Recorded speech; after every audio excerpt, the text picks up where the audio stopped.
Hello, hello. Welcome to another episode of The Movie Moment, the video series where we talk about the best movies from the past and the present.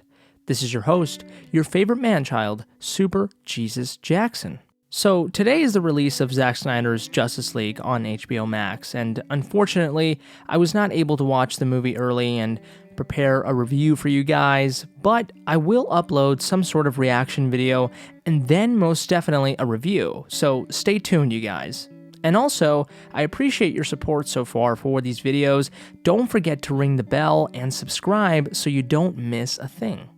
To celebrate Zack Snyder's Justice League, I think it would be fitting to cover the most controversial moment from his 2016 film, Batman v Superman: Dawn of Justice.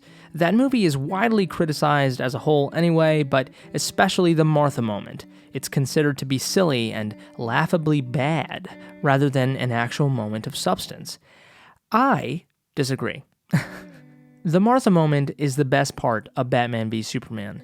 It's what brings Superman and Batman, who are at odds for a great majority of the movie, to come together. Martha is the actual name of Bruce and Clark's mom in the comics, and coincidence or not, it's a fascinating and fitting fact because Superman and Batman were first introduced only a year apart from each other. They really are the world's first superheroes. To understand the Martha connection, we have to understand that Batman v Superman was a movie about mothers, or really just women. Martha Wayne's name is uttered at the beginning of the film by a dying Thomas Wayne. Bruce Wayne asks a lost little girl, "You know what? We're gonna find your mom. Where is she?" Clark goes to a dreamlike fortress of solitude to have a talk with his late dad, who tells him, "When I met your mother, she gave me faith that there's good in this world. She was my world." Martha Kent gets kidnapped by psychotic Lex Luthor Jr., and Lois Lane gets thrown off a building by him. Superman and Batman's mothers were affected in this movie, and this realization is what brings them together. But how does a simple name do the trick? Well, we kind of have to recap a little bit, and this is something that is often overlooked in BVS. After Superman finds out that his mother has been abducted by Lex, Superman goes to Batman and has a talk with him. Superman flies down and he says, "Bruce, listen to me." "Bruce, please. I was wrong. You have to listen to me." Clark Kent did his homework, and of course, he probably also used his X-ray vision and knows that Batman is Bruce Wayne. This is very important. Clark, knowing this, explains why he, at the end of the fight, doesn't just say, "Save my mom." I mean, he could've, but Clark knew, at his near-dying breath, that in order to get through Bruce, he would have to hit him where it hurts. Not actually hit him, but you know what I mean. Clark would have to say their mother's name, Martha, which Clark knows because he knows Batman is Bruce Wayne. Now, does Batman know Clark is Bruce? It's insinuated here and there, specifically in the party scene with Lex Luthor. The way Bruce looks at Clark when he says, "We just have a bad history with freaks dressed like clowns."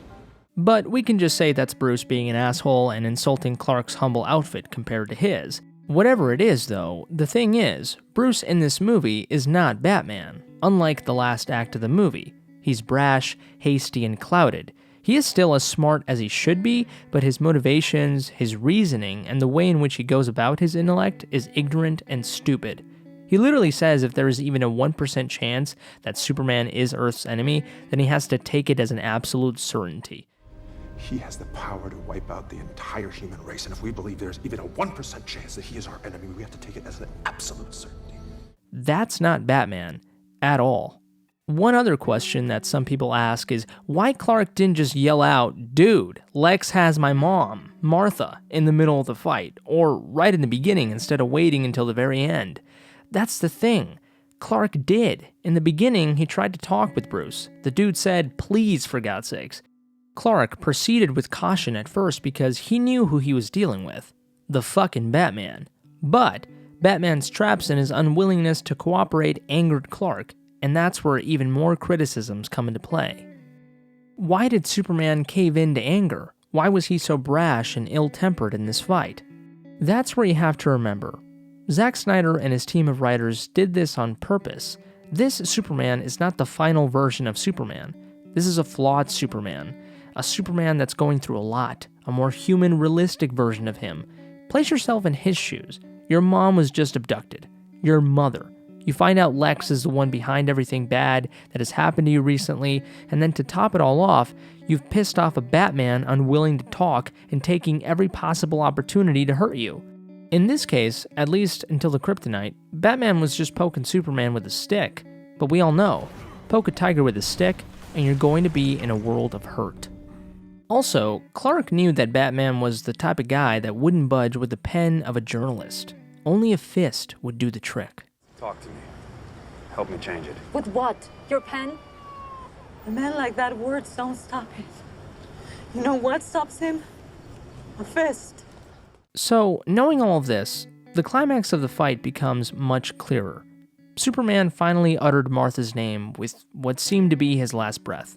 This was important because in life, you only realize what you need to do when you hit rock bottom. That's when transformation happens. And that's why Zack Snyder kills Superman 2 in the movie. But Superman here with the kryptonite spear before him, that's when he became the scared 8-year-old Bruce Wayne. His father dead and his mother abducted. He utters Martha. And to Batman, that's when confusion hits. Lois Lane comes in, clarifies, and then it all clicks for Batman. Batman realizes that Superman has a human mother's name. All of a sudden, the tyrannical alien that he thought Superman was dissolved. That's partly why Superman needed to be at this immensely vulnerable state too, for Batman to put it all together. Superman has become human to Bruce. He realizes Superman wasn't just an alien from above, he had an earthly family that loved him, just like Bruce's parents loved him. He realizes what he was doing, becoming the very same person that took the life from his parents, and seeing his 8-year-old past self through Superman's pleading eyes. And he throws the spear far and away, and promises to Clark that Martha won't die tonight. Martha won't die tonight. He could have said, "Your mother won't die," but he didn't. He specifically said, Martha. That's why this scene is so effective and genius. And if you still don't see that, then I don't know what to tell you. Well, there we have it, guys. Thank you guys so much for watching. It means the absolute world to me. And go enjoy Zack Snyder's Justice League. Stay tuned for my upcoming reaction and review. You guys take care, stay safe, and until next time, I love you. All right, cue the Zack Snyder pick.